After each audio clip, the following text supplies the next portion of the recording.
তুমি যে আমি ৰাতপুৰ গ্ৰামেৰ বাসিন্দা আপনালোকৰ চেনেলত আমি এটাই মানে আমি থাকি আৰ ইয়াত ঘৰত আহি আমি দেখিলো গভৰ্নমেন্টৰ ল্যান্ড বিভিন্ন মাঠ এরা বিক্রি করে আছে বা মানুষ বসত দি আছে আর যোনে আলতাফ হোসেন বাবা সৈয়দ আলী আর এই বেচার টাইমত আপনার এটা দলিলটা দেখুন দলিল পুরা 35,000 টাকা বিক্রি করছে দলিল আর রাইটার আছে পরিতোষ চক্রবর্তী গোপেচার অধিকার আলতাফ হোসেনে কত পালে কোনে দিলে তাত আমার মুখ্যমন্ত্রী হচ্ছে দলাল অভিযান শুরু করার কারণে আমার মুখ রিকোয়েস্ট করিছো যে এই দলাল এরেস্ট এই কালপিট এরেস্ট কৰিব লাগে তাত এৰেস্ট কৰিব লাগে মাটিৰ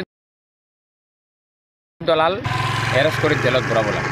আলতাফ হোসেনেৰ বেশি কৰে আলতাফ হোসেনত এৰেস্ট কৰিব লাগে আলতাফ হোসেনত ধরার পিছত কিমান মাটির দলাল আছে অটোমেটিক উলিয়াই পড়ব সব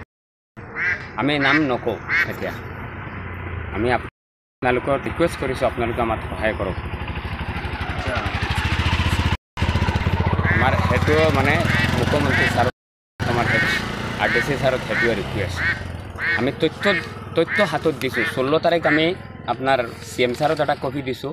16/12/2024 আমি ডিসিত 16/12/2024 একটা ডিসিত একটা মেমোরেন্ডাম দিছোঁ যে কালপিটগুলা ধরার লাগে আর আলতাফ হোসেন কত পালে এটা পাওয়ার কত পালে গভর্নমেন্ট ল্যান্ড বিক্রি করার আলতাফ হোসেন বাবা সৈয়দ আলী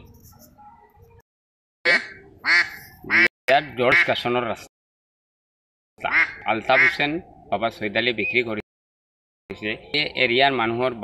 সারা জল শ্মশান খালি বাড়ি জল যায় জল পুরা ব্লক হয়ে মানুষ প্লাটে বুড়ি যায়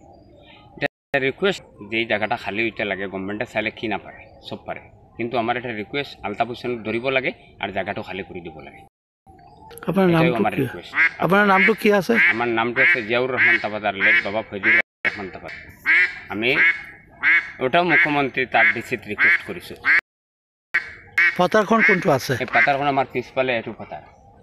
আচ্ছা এই পিছফালে গোটা গভর্নমেন্ট ল্যান্ড সব গভর্নমেন্ট ল্যান্ড এটু আলতাফ হোসেনের সব বিক্রি করে